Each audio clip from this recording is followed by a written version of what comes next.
Ayan. So I'm preparing the... I can't see it. I'm now preparing the Excel file. So I have here the Word document and the Excel file for the responses. And then we used here's Excel is the data tab and the data validation option. Yeah, if it's age, so this is ordinal data. So I have oh, should edit this. So age group, there are 1, 2, 3, 4, 4 groups. So I should edit this. Wait a minute. 4 groups for age. Here, add another item. See, and add another item. 4. Okay, one moment. 2.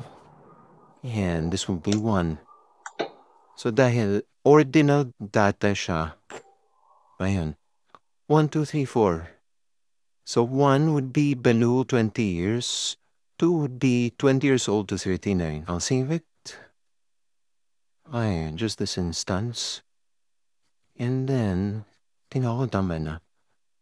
Tama, ayun. Then what I'm going to do is I'm just going to drag it to the whole column. Yeah, ganito ako bagal. Yung mga responses nila, na-retrieve ko, last year pa and early this year. Pero ngayon ko lang pinaplot yung answers. Ayan. And then the gender is nominal data. So walang order. So number 1, ang turo sa amin nun, 1 is male, and yung number 2 option sa drop sa na ilalagay mo bilang representation ng answer nila would be 2 for female. Hindi ko na tinanong kasi may kita man yung male or female. After nun, civil status, 4 yung ginawa ko sa civil status, kaya 4. Civil status, hindi siya, ano ba ito? I consider it as ordinal, pero parang nominal na rin. Pero number 1 niya is single, 2 married, ganun.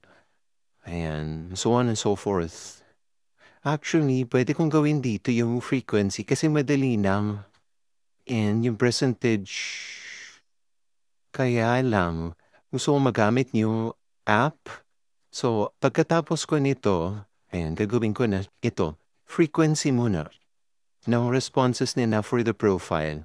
After that, I proceed dito, second step, mean for the sources of income financial resources.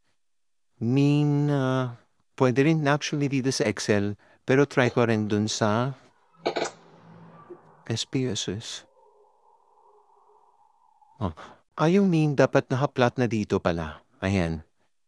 Hindi. Yung responses nila. Pero yung mean, nung mga responses, pwede dito sa Excel. Or pwede ko rin gawin dun sa SPSS mamaya. Kasi this was how our prof nung nag-aaral ako taught us how to lay out yung answers. So, una si profile, tapos yung part 2 mo and yung part 3. Ganyan. Tapos, yung just assign numbers for their responses dito sa data tab and data validation. Ayan, yun lang po. Mamaya po, if I have time, kasi may class ako ngayon, online. If I have time, I'll try to see if I could do it na po sa SPSS. Yun na po.